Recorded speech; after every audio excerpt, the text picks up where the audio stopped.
しました。どれにしよっかな。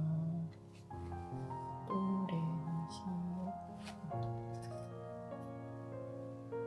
これがかわいい。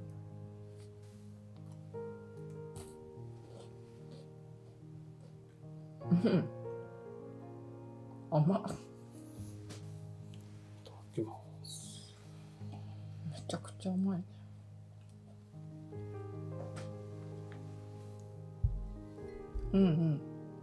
かわいい。い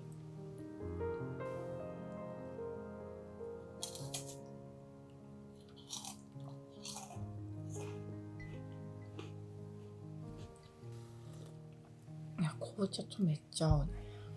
次何しようかな。これ女の子なの？よく見て。何？まつげ？まつげ。お化けって性別あんのかな、やっぱ。どうなの？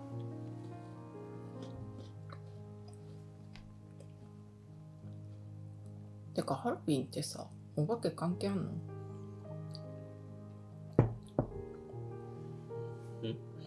ハロウィンってお化けの祭典じゃないなの？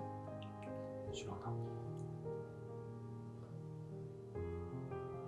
何なんだろう、ハロウィンって。終了。何が？